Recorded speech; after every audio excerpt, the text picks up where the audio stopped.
ክፍል 2 ኢስቲዓዛ ቢስሚላሂር ረህማኒር ረሂም። ኢስቲዓዛ ማለት ምን ማለት ነው?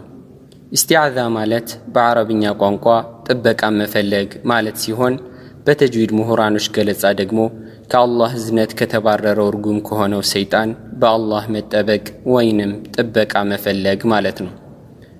ቁርአንን ለማንበብ በምንፈልግበት ጊዜ አሳሳችና ጎትጓች ከሆነው ሰይጣን በአላህ መጠበቅ እንዳለብን አላህ በተከበረው ቁርአኑ እንዲህ ይለናል። ፈኢዛ ቀረእተል ቁርአነ ፈስተዒዝ ቢላሂ ሚነሽ ሸይጣኒር ረጂም። ቁርአንንም ባነበብክ ጊዜ እርጉም ከሆነው ሰይጣን ተንኮል በአላህ ተጠበቅ። ሱረቱ ነሕል። የኢስቲዓዛህ ድንጋጌ ወይንም ሕክሙ ምንድን ነው? ቁርአንን ስንቀራ በኢስቲዓዛህ መጀመሩ አንዳንድ የእውቀት ባለቤቶች ግዴታ ቢያደርጉትም አብዛኞቹ ዑለሞች ግን የተወደደ ነው የሚለውን ይደግፋሉ። በዚህ የቁርአን አንቀጽ መሰረት ቁርአንን ለማንበብ በምንፈልግበት ጊዜ ኢስቲዓዛን ብለን ማንበብ የተወደደ ነው። የኢስቲዓዛህ አይነቶች ብዙ የኢስቲዓዛ አይነቶች ያሉ ሲሆኑ ከሁሉም ተመራጩ ግን አዑዙ ቢላሂ ሚነሽ ሸይጣኒር ረጂም የሚለው ነው። ሌሎች የኢስቲዓዛ አይነቶች ያሉ ሲሆኑ የሚቻሉና የተፈቀዱ ናቸው። ከነሱም ውስጥ ለምሳሌ አዑዙ ቢላሂል ዐዚም ሚነሽ ሸይጣኒር ረጂም፣ አዑዙ ቢላሂ ሚነሽ ሸይጣኒር ረጂም ኢነላሀ ሁወስ ሰሚዑል ዐሊም እና የመሳሰሉት ይገኙበታል። ኢስቲዓዛህ ከበስመላና ከምዕራፉ መጀመሪያ ጋር ያለው አነባበብ ከሱረቱ ተውባ ውጭ ኢስቲዓዛህና በስመላህ በማንኛውም ምዕራፍ መጀመሪያ ጋር በአራት አይነት አቀራር ይቀራል። አንደኛ ሁሉንም በመቁረጥ ይህ ማለት ኢስቲዓዛን፣ በስመላን እና የምዕራፉን መጀመሪያ አንቀጽ ነጣጥሎ ማንበብ ማለት ነው። ምሳሌ ምስሉ ላይ እንደምንመለከተው አዑዙ ቢላሂ ሚነሽ ሸይጣኒር ረጂም፣ ቢስሚላሂር ረህማኒር ረሂም እና ቁል አዑዙ ቢረቢል ፈለቅን ለያይቶ መቅራት ማለት ነው። በድምጽ ስንመለከት አዑዙ ቢላሂ ሚነሽ ሸይጣኒር ረጂም፣ ቢስሚላሂር ረህማኒር ረሂም፣ ቁል አዑዙ ቢረቢል ፈለቅ።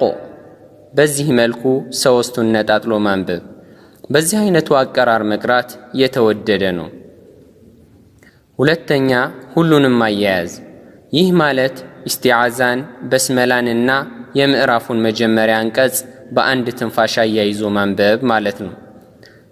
ምሳሌ ምስሉ ላይ እንደምንመለከተው አዑዙ ቢላሂ ሚነሽ ሸይጣኒር ረጂም፣ ቢስሚላሂር ረህማኒር ረሂም እና ቁል አዑዙ ቢረቢል ፈለቅን በአንድ ላይ ማንበብ። በድምፅ ስናየው أعوذ بالله من الشيطان الرجيم، بسم الله الرحمن الرحيم، قل أعوذ برب الفلق ብለን እናነበዋለን። ሶስተኛው ኢስቲዓዛን ከበስመላ ጋር አያይዞ የምዕራፉን መጀመሪያ አንቀጽ ደግሞ ለይቶ ማንበብ ነው። ለምሳሌ በምስሉ እንደምንመለከተው አዑዙ ቢላሂ ሚነሽ ሸይጣኒር ረጂም እና ቢስሚላሂር ረህማኒር ረሂምን አንድ ላይ በማንበብ ቁል አዑዙ ቢረቢል ፈለቅ የሚለውን ነጥሎ መቅራት ነው።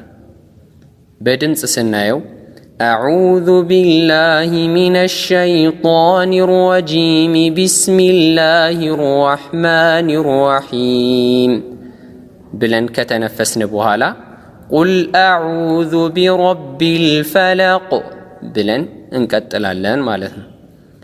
አራተኛው ኢስቲዓዛን ለይቶ በስመላህና የምዕራፉን መጀመሪያ አንቀጽ አያይዞ ማንበብ። ምሳሌ ምስሉ ላይ እንደምንመለከተው አዑዙ ቢላሂ ሚነሽ ሸይጣኒር ረጂም የሚለውን ለብቻ ለይተን ቢስሚላሂር ረህማኒር ረሂም እና ቁል አዑዙ ቢረቢል ፈለቅን በአንድ ትንፋሽ መቅራት ማለት ነው። በድምፅ ስናየው አዑዙ ቢላሂ ሚነሽ ሸይጣኒር ረጂም፣ ቢስሚላሂር ረህማኒር ረሂም፣ ቁል አዑዙ ቢረቢል ፈለቅ ብለን እስከ መጨረሻ መቅራት ማለት ነው። በስመላ በስመለ ከሚለው አላፊ ግስ የተወሰደ ሲሆን እሱም ቢስሚላሂር ረህማኒር ረሂም ማለት ነው። ትርጓሜውም በአላህ ስም እጅግ በጣም ሩህሩህ በጣም አዛኝ በሆነው ማለት ነው። በስመላህ ከሱረቱ ነምል የአንቀጹ ክፍል ለመሆኗ በዑለሞች ዘንድ ልዩነት የለም። ቁርአንን በመከተል ማንኛውም መልካም ነገር በምንጀምርበት ጊዜ በስመላህ ማለቱ የተወደደ ነው። ለዚህም ማስረጃው ከአቡ ሁረይራ ይዘው አቡ ዳውድና ሌሎችም በዘገቡት ሐዲስ ረሱል ሰለላሁ ዐለይሂ ወሰለም እንዲህ አሉ፣ ማንኛውም በቢስሚላህ ያልተጀመረ መልካም ነገር ሁሉ ቆራጣ ነው፣ ማለትም በረካው ጎዶሎ ነው ብለዋል። አቡ ዳውድና ሌሎች ዘግበውታል። ከአንድ የቁርአን ምዕራፍ መካከል ላይ ማንበብ በምንጀምርበት ጊዜ በስመላን መቅራቱ አለመቅራቱ ምርጫው የአንባቢው ነው። ከፈለገ በስመላን ይቀራል፣ ካልፈለገ በኢስቲዓዛህ ብቻ መብቃቃት ይችላል። ከሱረቱ ተውባ ውጭ በስመላህ በሁለት ሱራዎች መካከል ስትመጣ በሶስት አይነት አቀራር ትቀራለች። አንደኛ ሁሉንም በመቁረጥ ይህ ማለት የሱራውን መጨረሻ በስመላን እንዲሁም የቀጣዩን ሱራ መጀመሪያ ለያይቶ ማንበብ ማለት ነው። ለምሳሌ ምስሉ ላይ እንደምናየው ወለም የኩን ለሁ ኩፉወን አሐድ፣ ቢስሚላሂ ራህማኒ ራሂም እና ቁል አዑዙ ቢረቢል ፈለቅ የሚሉትን ሶስቱን ለያይቶ መቅራት ማለት ነው። በድምፅ ስናየው ወለም የኩን ለሁ ኩፉወን አሐድ ቢስሚላሂ ራህማኒ ራሂም ቁል አዑዙ ቢረቢል ፈለቅ የሚል ይሆናል። ሁለተኛው ሁሉንም በማያያዝ ይህ ማለት የሱራውን መጨረሻ በስመላን እንዲሁም የቀጣዩን ሱራ መጀመሪያ አያይዞ ማንበብ ማለት ነው። ስዕሉ ላይ እንደምንመለከተው ሶስቱን በአንድ ትንፋሽ መቅራት ማለት ነው። በድምፅ ስናየው ወለም የኩን ለሁ ኩፉወን አሐድ ቢስሚላሂ ራህማኒ ራሂም ቁል አዑዙ ቢረቢል ፈለቅ በማለት ሁሉንም አያይዘን እንቀራለን። ሶስተኛው የሱራውን መጨረሻ ለብቻው አንብቦ ከቆመ በኋላ በስመላንና የሱራውን መጀመሪያ አያይዞ ማንበብ። በምስሉ እንደምናየው ወለም የኩን ለሁ ኩፉወን አሐድ ካልን በኋላ እንተነፍስና ከዚያም ቢስሚላህ የሚለውንና ቁል አዑዙ ቢረቢል ፈለቅን አያይዘን እንቀራለን። በድምፅ ስናይ ወለም የኩን ለሁ ኩፉወን አሐድ ቢስሚላሂ ራህማኒ ራሂም ቁል አዑዙ ቢረቢል ፈለቅ። ማስጠንቀቂያ፣ የምዕራፉን የመጨረሻ አንቀጽ ከበስመላህ ጋር አያይዞ ማንበብና መቆም ከዚያም የሚቀጥለውን የቁርአን ምዕራፍ መጀመሪያ ብቻውን ማንበብ የተከለከለ ነው። በድምፅ ስናየው ወለም የኩን ለሁ ኩፉወን አሐድ ቢስሚላሂ ራህማኒ ራሂም ቁል አዑዙ ቢረቢል ፈለቅ። በዚህ አይነት መቅራት የተከለከለ ነው። ምክንያቱም አድማጩ በስመላህ የምዕራፉ ማብቂያ አንቀጽ ነች ብሎ ሊያስብ ስለሚችል ነው። ሱረቱል አንፋልን ጨርሰን ሱረቱ ተውባ መቀጠል ብንፈልግ ከሚከተሉት ሶስት አይነቶች አቀራር በአንዱ ማንበብ እንችላለን። አንደኛው አልወቅፍ። ይህ ማለት የሱረቱል አንፋልን የመጨረሻ አንቀጽ ላይ ለመተንፈስ መቆም፣ ከዚያም ያለ በስመላ ሱረቱ ተውባን መቀጠል ማለት ነው። ይህ ማለት እንዴት ነው?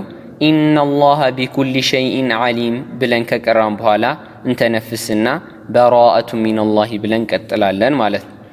በድምፅ ስናየው ኢነላሃ ቢኩሊ ሸይኢን ዓሊም በራአቱ ሚነላሂ ወረሱሊሂ ብለን እንቀጥላለን ማለት ነው። ሁለተኛው አሰክት።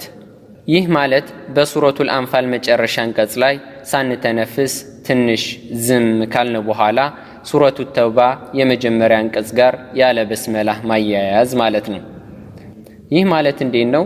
ኢነላሃ ቢኩሊ ሸይኢን ዓሊም ብለን ዝም እንላለን፣ ሳንተነፍስ በራአቱ ሚነላሂ ብለን ቀጥላለን ማለት ነው።